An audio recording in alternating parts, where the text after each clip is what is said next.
Good morning. Welcome to the broadcast. I'm glad you could make it this morning, and it's a pleasure to be here with you and share the reading of the book, The Ark and the Dove, by J. Moss Ives. And if you were listening to Greg Szymanski's investigative journal, the program that just preceded, he interviewed John Daniel, and John Daniel made many references to this book. This book is going to help us understand the Jesuit and the Vatican role, the Catholic role, in the foundation of our country and our government.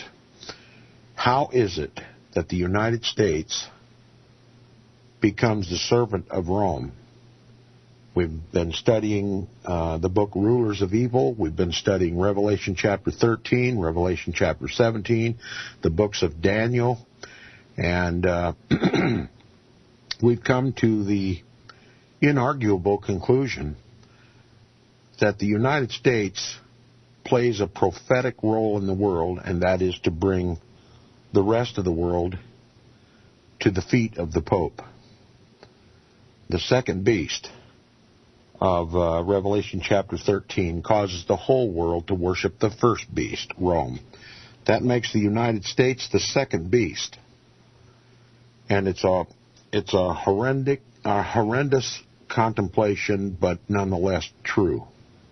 And we're seeing this this Pax Americana taking over the world, and is about to resemble that first beast. Excuse me while I get this frog out of my throat. My apologies. A little bit of laryngitis, too much time on the air, both Inquisition Update and amateur radio at night, so I'm trying to conserve my voice as much as possible, and my apologies if I'm not too loud this morning. I'll increase my mic a little bit. Now, yesterday when we concluded the reading, we were talking about the suppression of Catholicism in Great Britain, and we were talking about the two Jesuit priests, Person and Campion, who came to the country to minister to the suppressed Roman Catholics in Great Britain. And it was discovered that they were coming, and there was much consternation about it, and so British Parliament acted. And I'll back up a paragraph from where we left off yesterday and bring us up to date. It says, as the persecution became more severe, more priests came to England to brave death in the perilous mission field. In their panic, the Protestants magnified the little group of missionaries into a host of disguised Jesuits. So they're implying here that the Protestants, in their fear and loathing of the Jesuit order, because of all the previous intrigues that the Vatican used, that the papacy used the Jesuits for to try to destroy Parliament government and assassinate Protestant kings and queens. The rumor of these two Jesuits coming to the country and other Roman Catholic priests coming to the country set the Protestants to speculating about what was really going on. And of course, this Roman Catholic writer says that they exaggerated the claims, and basically is what he's saying. He said, the invasion of this imaginary host was met by the seizure of as many priests as the government could lay hands on, and the imprisonment of hundreds of lay Catholics throughout the country. Clearly, the implication is that Great Britain overreacted and conducted itself unfairly. Anyway, it says, this was followed by the calling of an assembly of Parliament early in 1581. The Parliament solemnly enacted that, quote, all persons pretending to any power of absolving subjects, that is, British subjects, from their allegiance, or that is, to the British Crown, their allegiance to the British Crown, or practicing to withdraw them to the Roman religion, that is, to proselytize for the Roman Catholic religion, with all persons after the present session willingly so absolved and reconciled to the see of Rome shall be guilty of high treason. So now here we have high treason linked to any person pretending to absolve British subjects of their allegiance to the British Crown or proselytizing for the Roman Catholic religion. They would be guilty of high treason. Now, that's a powerful proclamation by Parliament, and it's going to have grave consequences for Catholics in Great Britain. And it says, continuing now where we left off yesterday, it says, hiding by day and going forth only by night and under disguise, seldom spending more than one night under the same roof, the mission priests were tracked and hounded by the agents and spies of Cecil. This is the power behind the British throne, this Cecil. He was dedicated to making sure that Roman Catholicism never came back to power in Great Britain, and that the papacy would take back over all the lands and properties that it previously had control of before the Protestant revolt in Great Britain. So Cecil's got a big job to do here. And here's a quote. It says, "We shall not long be able to escape the hands of the heretics," wrote Campion from one of his hiding places. "So many eyes are centered on us, so many enemies beset us. I am constantly disguised and am constantly changing both my dress and my name," unquote. So hot was the pursuit that Parsons was forced to flee to the continent, in other words, flee from Great Britain and go back to mainland Europe. So hot was the pursuit that Parsons was forced to flee to the continent, while Campion was apprehended within a year from the time he crossed the Dover Channel. Parsons never returned to England, and he would probably have suffered the same fate as Campion. Father Campion suffered a cruel martyrdom. England had borrowed her methods of torture from the Spanish Inquisition after these had long been abandoned, and put them into service in the torture of Catholic priests. After his arrest, Campion was racked and tortured with the utmost barbarity.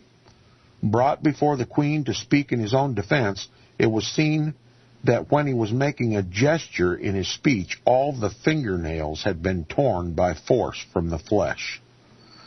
A vain attempt was made to have him implicate others in a plot concocted in the futile imagination of Cecil. So Cecil's busy demonizing Campion and suggesting a more widespread plot to overthrow the British crown. And it says, he was finally brought to trial with no less than 12 secular priests and one layman. To their astonishment, they were indicted for a conspiracy to murder the Queen and overthrow the government.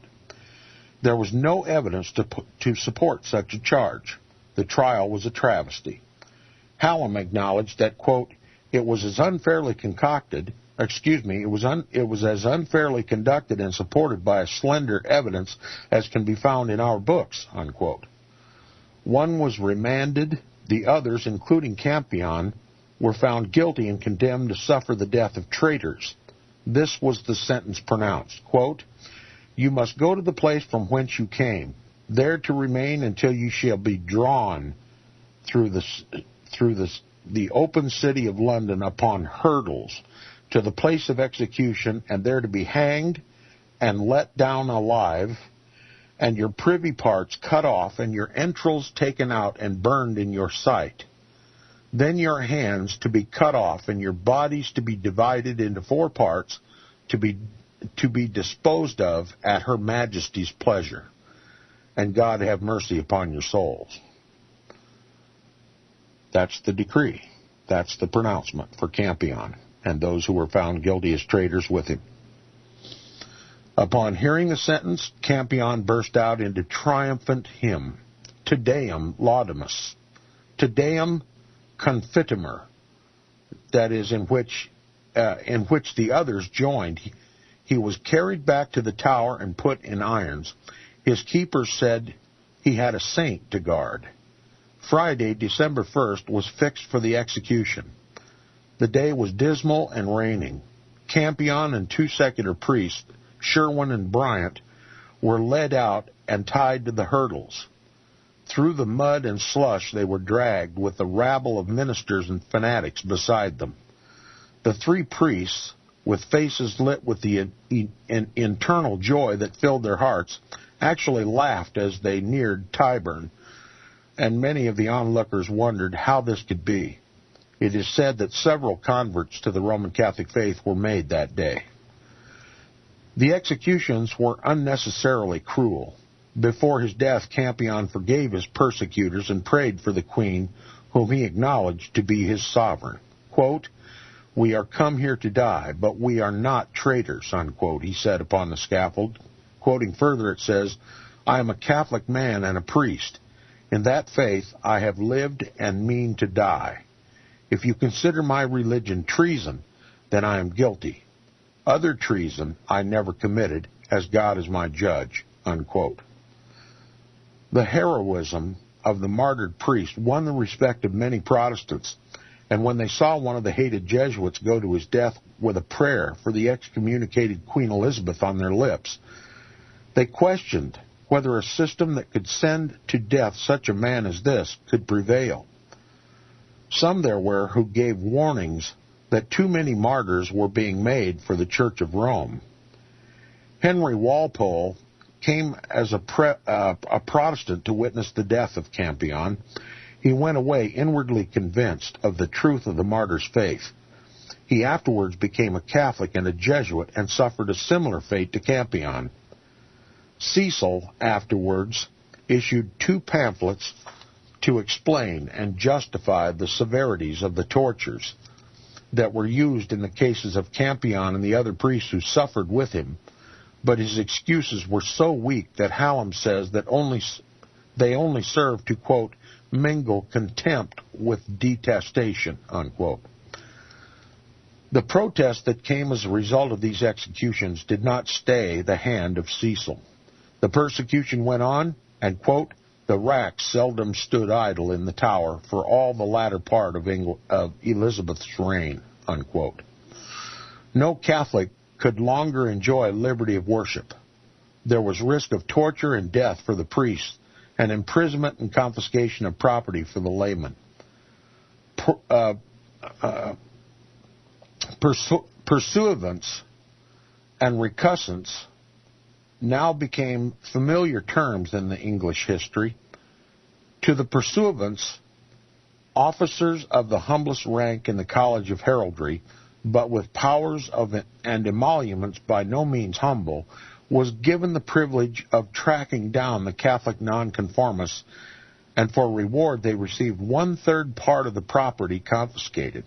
Now, it looks like Protestant Great Britain is using the same form and fashion that the papal legates used in hunting down heretics during the Holy Roman Inquisition. That the inquisitors were given 1/3 of the booty if they could find a heretic and bring him to trial and execute him. They were entitled to 1/3 of the booty, and it appears that Protestant Great Britain, for lack of a better term, is just showing Rome their own example. And it says, now this is not I don't condone this, but this is history, and it's important for us to understand that this barbarity that's being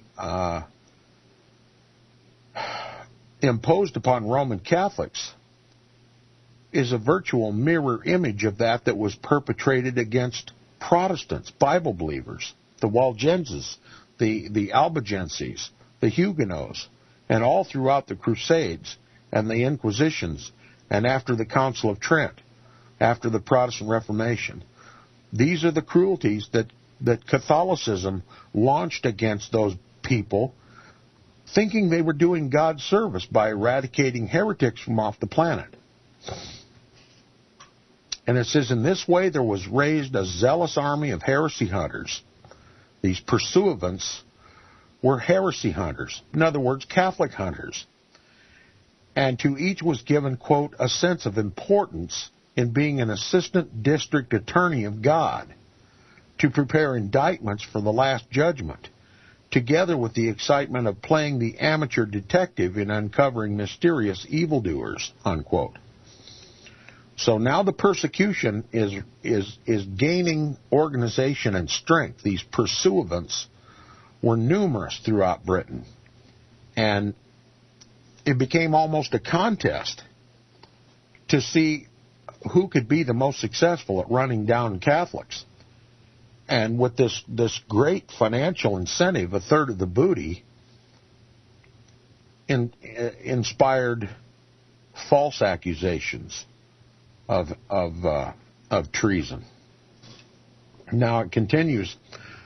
Spying came to be considered an honorable means of livelihood, and the sport of tale-bearing became more popular than ever, now that it was placed on a paying basis. The Catholic victims of the heresy hunters became known as recusants, and their refusal to conform to the national religion, that is, the Anglican Church, the so-called Protestant Church, made a rich living for the army of pursuivants. Their homes were subject to search and their property to seizure at any hour of the day or night. Names of recusants in each parish, amounting to 50,000, had been returned to the Privy Council, and the jails were filled with persons suspected of being priests and harborers of priests. Now let me tell you, history is about to repeat itself in this country, only it is going to be the reverse fashion of what took place in Great Britain. Catholicism is going to have control of the government, and there will be pursuivants, Roman Catholic pursuivants, searching out Bible believers. And we will be the recusants. And the persecution is going to return. That same persecution that marked the dark days of the Middle Ages, the Dark Ages when the papacy ruled supreme, is now going to be felt in what was once Protestant United States of America. And it's important for us to understand history so that we can accurately be able to predict the future. And we know that our predictions are right when they coincide with Scripture. And Scripture clearly describes the United States as that second beast that came out of the wilderness that causes the whole world to worship the first beast which rose up out of the sea of mass humanity in Europe. That was the papacy. That's how God describes the United States and the papacy and what is about to take place. It is taking place now. The United States is causing a global government under the headship of the Pope is going to cause the whole world to worship the papacy. And open religious persecution is going to take place. And it's God's people who are going to suffer until Christ puts a stop to it. Now, next to enter upon the scene of the Elizabethan drama was the provocateur, a sinister creation of Walsingham, Cecil's chief ally and organizer of the spy system. There had to be Catholic plots with which to frighten the Queen and win her over to the Sicilian policy, Cecil's policies. As there were no real plots, some had to be manufactured. The provocateurs were fewer in number than the pursuivants, but their rewards were greater as a result of their work was more momentous. There were more than these creatures than has been revealed, for they moved stealthily behind the scenes of history, and the names of only a few ever came to light. When a plot was needed, a provocateur was ready at hand to instigate one, and once instigated, it was carefully nurtured until the time came for the great expose. When Campion came to England on his perilous mission The luckless Mary, Queen of Scots, was held a prisoner in the land where she had sought refuge. Mary, Queen of Scots, she was a Roman Catholic Queen of Scotland, and she was held prisoner in Great Britain, where she originally sought refuge. And it says she threw herself on the mercy of Protestant Elizabeth, only to become a victim of the wiles of Cecil. Elizabeth's promised help for the exiled Scottish queen was not forthcoming. Cecil stood in the way. It did not fit in with his policy to permit a possible Catholic successor to the English throne to be at large. Mary had become the rallying point for the hopes and ambitions of the English Catholics, who had good reason, if they saw fit, to attempt her liberation. In other words, free her from prison. For there was nothing to justify her imprisonment, according to this author. There had been a Catholic uprising in the North Country, which was poorly organized and quickly, ruthlessly put down. In order to convince Elizabeth that her life was in danger as long as the Scottish Queen was living, there was a plot needed which would have for its double purpose the liberation of Mary and the assassination of Elizabeth. No such plot as this had been forthcoming, but Walsingham, the fabricator of plots, was equal to the occasion. The necessary provocateur was found in the person of one Gilbert Gifford, whose perfidy, aided by the cunning of Walsingham and directed by the finesse of Cecil, was soon to bring the Scottish Queen to the block and rid England of a Catholic heir apparent to the throne of the Tudors. There was a strong spiritual bond between the missionaries and the lay Catholics, which had been riveted by the common dangers and perils. It is safe to say that it was the work of the missionary priests that saved the Catholic faith from being utterly exterminated in England. Their most difficult task was to strengthen the faith of those who were easily frightened into conformity to the new religion, that is, Protestantism. The attacks upon the Catholic Church and its priests were making headway with the weaker members of the flock. It was a case of the survival of the most devout. Those who did survive were those whose faith was real and whose spiritual lives had only been deepened by the experiences and sufferings they had undergone. These numbered many of the best families of the nobility, and for them to remain true to their faith meant far more than to others who had less to lose. The loyalty of the English Catholics met a severe test when Philip of Spain sent his armada to drive Elizabeth from the throne. Now remember, the Pope instigated that. Organized the Spanish Armada to invade Great Britain to overthrow Queen Elizabeth and give England back to the papacy and reestablish Roman Catholicism as the religion of the country. And so we're at the time of the Spanish Armada, and we'll talk more about it when we get back from the break.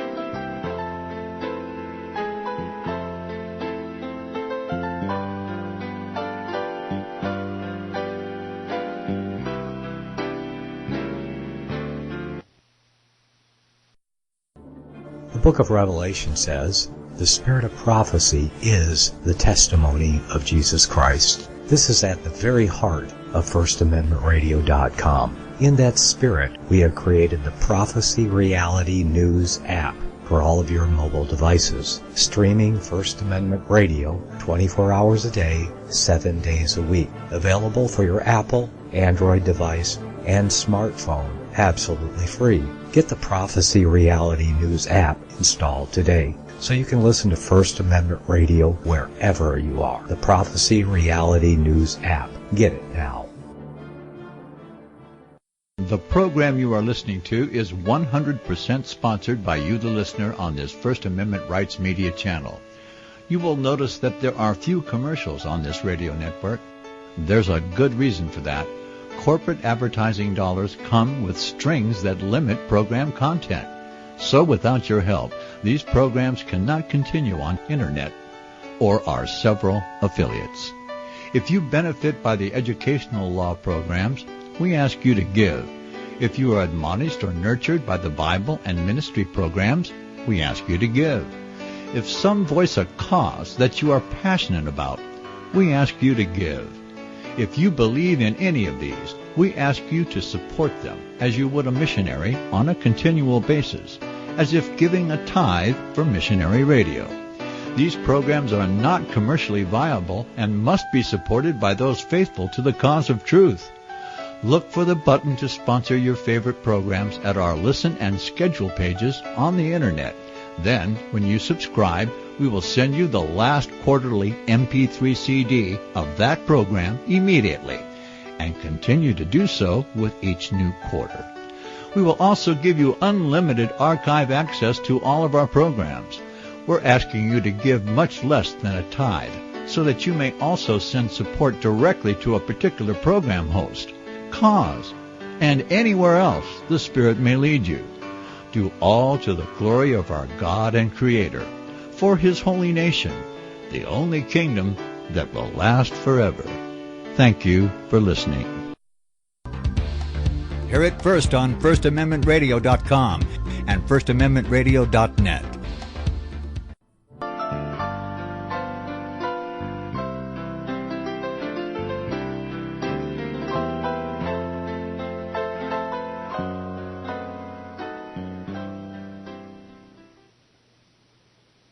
Welcome back after the break. We're continuing the book, The Ark and the Dove.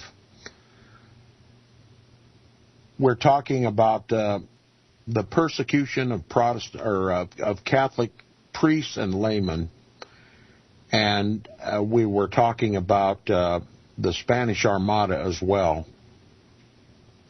And it says, the loyalty of the English Catholics met a severe test when Philip of Spain sent his Spanish Armada, to drive Protestant Elizabeth from the throne.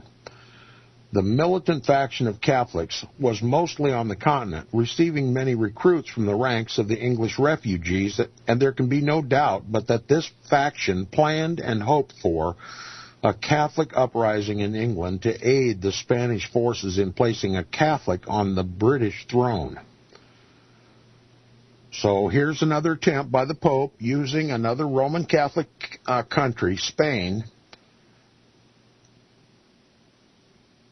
under King Philip, to gather up an armada to invade England and to overthrow Elizabeth and to put a Catholic monarchy back in control in Great Britain. And this is the state of affairs during this time. Back and forth, warring, Protestants against Catholics, Catholics against Protestants. And he says, finding out where I left off here, there can be no doubt that this faction planned. This faction were the Roman Catholics who were displaced, who fled England and went back to the mainland. They organized to cooperate with the Spanish Armada. So we're looking at a Herculean effort shaping up to reclaim Great Britain for the Pope. And it says, Cardinal Allen was leader of this faction and attempted to enlist support for the Spanish invasion of his native country, Great Britain. Persons forced exile on the continent, and the Spanish influence to which he was subjected unfortunately led him to take the side of Allen. He was betrayed by the hope of regaining England through the intervention of Spain, rather than through the toil and sacrifice of the missionaries. Not all the exiles, however, favored the armed intervention of Spain. Many of these viewed with disapproval, quote, the sight of ministers of a kingdom not of this world dabbling in politics to the certain disgrace of their cause, unquote. Let me read that again, and read that in context to what is taking place in Washington, D.C. by all the Roman Catholics in high office. It says, the sight of ministers of a kingdom not of this world dabbling in politics to the certain disgrace of their cause. Yes, so much of Christianity today is engaged in politics, thinking that that is going to be some help in establishing this kingdom of Christ, but I'm sorry. He says, Flanders was the great place of refuge for English exiles who were, quote, not by any means all favorable to the Spanish policy of aggrandizement under the plea of religion, unquote. Only a few, if any, of the Catholics of England gave encouragement to the invaders. There was a Catholic uprising when the Armada neared the English coast, but it was an uprising in support of the Protestant Queen, according to this author. In other words, the lay Catholics of Great Britain, as persecuted as they were, rose in support of Protestant Queen Elizabeth. And it says, all religious differences were forgotten, and all Englishmen, Protestant and Catholic alike, rallied to the standard of their queen. The persecuted and even the imprisoned Catholics laid aside all resentment for their past treatment and offered their services to the government. But it was the queen and not her ministers to whom they pledged their support. Speaking of Cecil here. And it says the Catholic prisoners in Ely signed a declaration of their readiness to fight in defense of their sovereign against all her enemies, were they kings or priests or pope or any other potentate whatsoever. The ministers themselves, in a report published later, stated that, quote, no difference could be found on this occasion between Protestants and Catholics, unquote, and mentions the Catholic Viscount Montague, who with his son and grandson presented himself before the Queen, quote, at the head of 200 horse that he had raised for the defense of her person, unquote. Quoting further, it says, the Catholic gentry who had been painted as longing for the coming of the stranger, says Green, led their tenantry to the muster at Tilbury. The loyalty of the Catholics decided the fate of Philip's scheme, unquote. The Catholic lords on Allen's list of those for whom help for the invading forces might be expected. Cumberland, Oxford, and Northumberland brought their vessels alongside the English naval fleet as soon as the Armada appeared in the Channel. After the defeat of the Armada, the Catholics received no reward for their loyalty through any cessation of their persecution. There was no recognition in any way of the part they had played in defense of their queen and their country, and no gratitude shown. The persecution was continued with renewed severity, and from the defeat of the Armada to the death of Elizabeth 14 years later, no less than 61 priests, 47 laymen, and 2 women suffered capital punishment for their religion. On one fateful day in August of 1588, no less than 13 men, 6 priests, and 7 laymen suffered death on the scaffold. The persecution spared neither age nor sex. Religious fanaticism was at its height, writes Professor Meyer, and it developed traits hitherto foreign to the character of the English people. In the ferocity with which they treated women and children, Englishmen acted contrary to their true character even more than by resorting to unscrupulous espionage, unquote.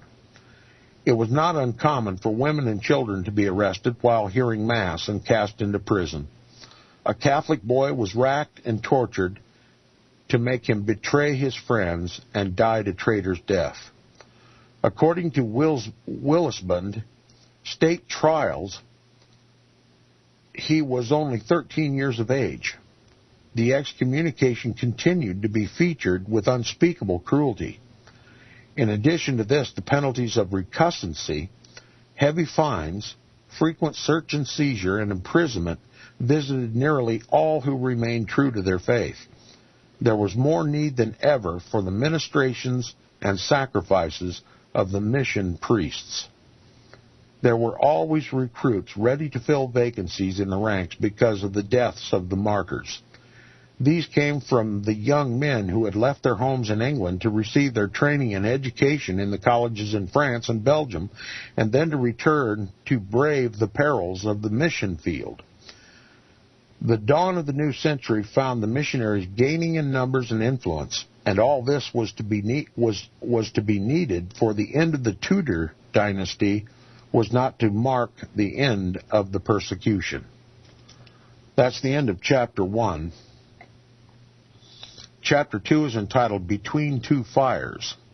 Again, the book from which we are reading is entitled The Ark and the Dove, a Roman Catholic book. It's going to help us understand the dynamics of religious persecution in Great Britain, to help us explain what has happened in the United States during our time.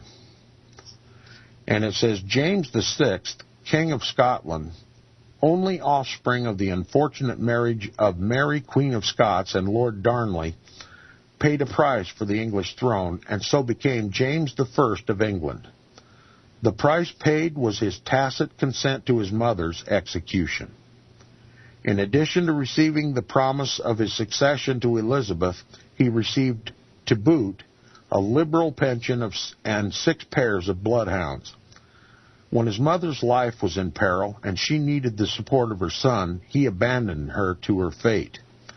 Soon after her sentence, he sent envoys, one of whom was a pensioner of the English court, to request that proceedings against his mother be stayed until he could be made acquainted with her offense. It was suggested that Mary's life be spared on condition that she resign her rights to her son. This would secure Elizabeth from the fear of a competitor, and the established church, that is, the Protestant church, from danger of a Catholic successor. When it was replied that Mary had no rights to resign, the envoys represented that their master would be compelled in honor to avenge his mother's death. One of the envoys assured Elizabeth, however, that James had sent them merely to save appearances, and that whatever he might pretend, he would be easily pacified with a, quote, present of dogs and deer, unquote. On the receipt of the news of his mother's execution, he wept and talked of vengeance, but when members of the Scottish Parliament on their bended knees implored him to avenge his mother's death, he put them off by saying he must consult his allies. His resentment, such as it was, soon evaporated. It was believed at the time that he looked upon the death of his mother as a personal benefit, for it relieved him from his fear of a rival for the Scottish throne. In justice to Mary Stuart, it can be said that her son inherited more from his father than from his mother. He inherited nearly all of Darnley's weak traits, including a trait of cowardice. He had read and studied much, but had learned little. Of what little he had learned, he made a great show. He claimed with some excuse to be a great theologian, but religion to him, as to most of those who were to help him rule his new kingdom, was a matter of politics. When he came to England, James had 3 choices of outward religious faith: Anglican, Catholic, and Puritan. Presbyterianism offered him no choice. He knew that if he espoused the cause of the state church, he would be its head. This appealed to his pride and vanity, and of these traits there was far more in his character than any real religion. There were reasons why he should be inclined toward a policy of toleration. It was for his interest to effect a compromise among the opposing factions. He had shown favor to Catholics and had promised to relieve the severity of their fines. The Pope looked favorably upon him and ordered the missionary priest to countenance no action against him. There were 2 factors, however, that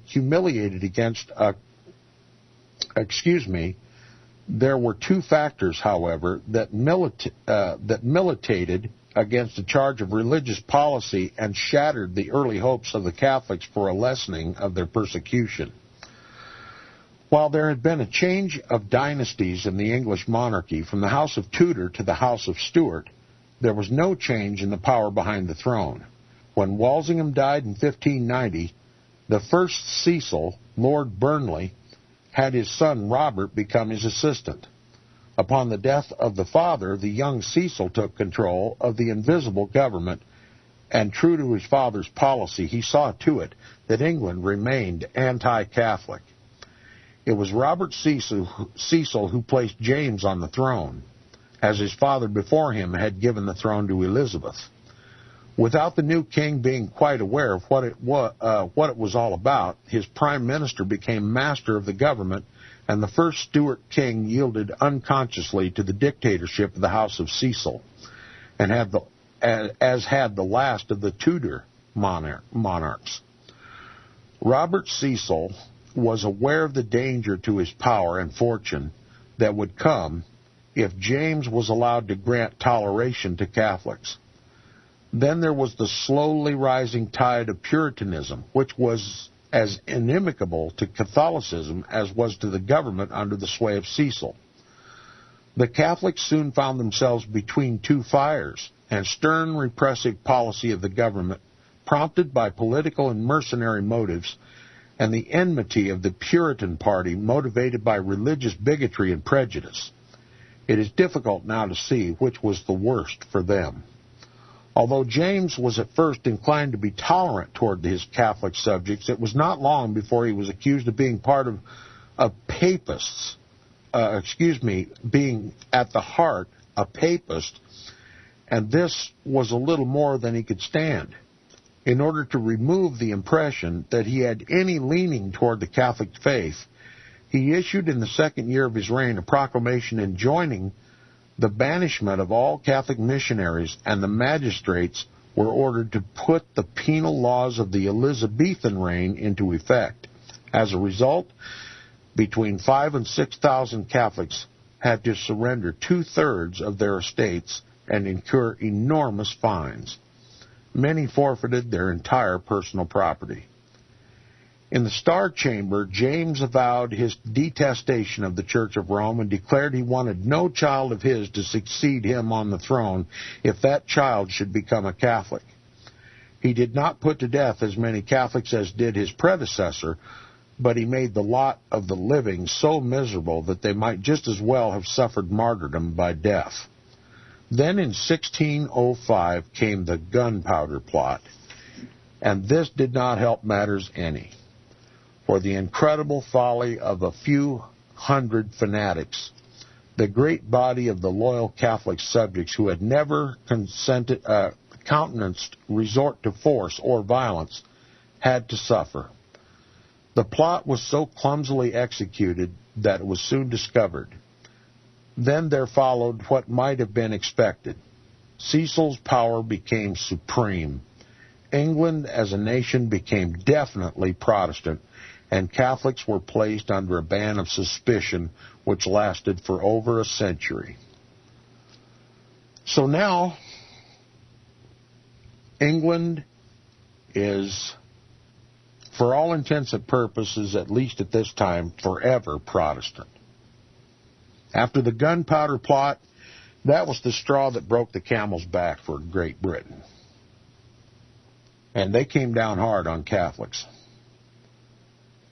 And this is the time when I believe the papacy decided to throw all its weight upon Plan B. And Plan B is the United States of America.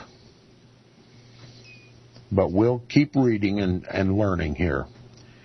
It says, in 1606, new and more severe penal laws were enacted. Under the provision of an act for the better repressing of popish recusants, a fine of £20 each month was imposed on all over the age of 16 who refused to attend the services of the Church of England, or in lieu of a fine, to suffer forfeiture of 2/3 of their lands. Now here we have economic sanction for those who refuse to go to the Protestant Church of England, who refuse to attend services at the Protestant Church of England. And I suggest the same thing is going to happen in this country in reverse. Economic sanctions will be imposed on all non-Catholics. Bible believers who will never go to a Roman Catholic church and take the Mass. The shoe's going to be on the other foot in this country. And we're reading this so that we can understand and forecast what is intended to happen in this country once Catholicism becomes supremely powerful and in complete control of our government. Rome is going to do what she has always done. And she's simply going to use what happened in Great Britain as just an excuse. It says, power was given to the king to refuse the fine and seize the land at will. The fine of 20 pounds a month was exacted only of those who were possessed of large estates. At the accession of James, there were not more than 16 Catholics whose landed estates were large enough to allow them to escape forfeiture of their lands by paying fines. Upon the less wealthy fell the hardest exactions of all, the forfeiture of 2/3 of their lands. Those without landed estates were mulched of their personal property. What did it say in Pope Benedict's encyclical? Something about personal property? No more personal property rights. That's what he said in his encyclical, Caritas in Veritate. And it says, when the fine of 20 pounds a month was exacted for nonconformity, it was made to cover a period of a year, a demand which reduced many families to absolute beggary.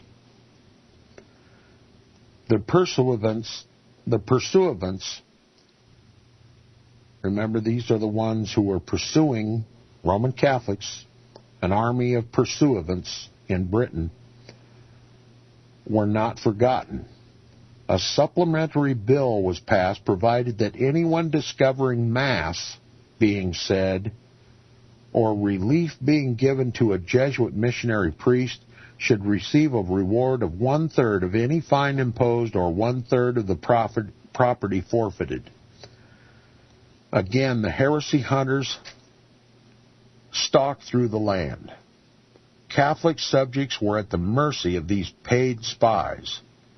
They knew not whom to trust among their friends and neighbors, for friendship was often used as a cloak to hide the work of the informer seeking his reward.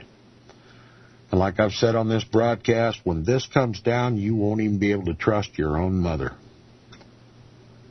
When the Inquisition comes and says, Mother so-and-so, we understand your son is a heretic, and we're pursuing him for prosecution of domestic terrorism or treason and failure to come to Mass on Sunday, and if you don't cough him up, you're going to suffer his fate. You won't be able to trust your own mother. Added to the army of pursuivants were the king's indigent favorites. It was a chance for them to obtain money and property, which they very much needed. Catholics were farmed out to these needy courtiers, who were allowed to make such terms of the recusants as they might please.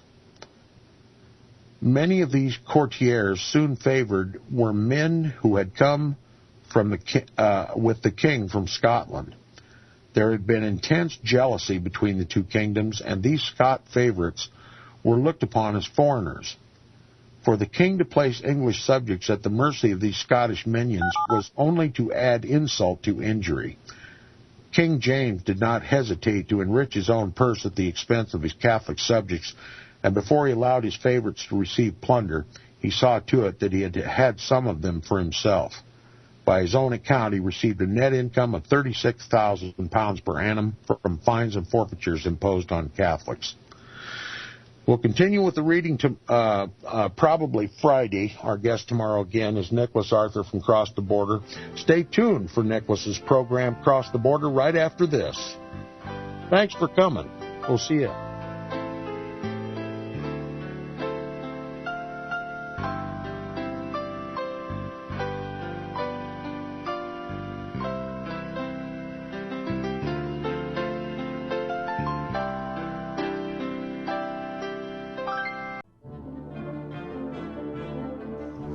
Visit crosstheborder.org, CROSS, crosstheborder.org, to get your print, EPUB, or PDF version of Nicholas Arthur's new book titled When the Third Temple is Built.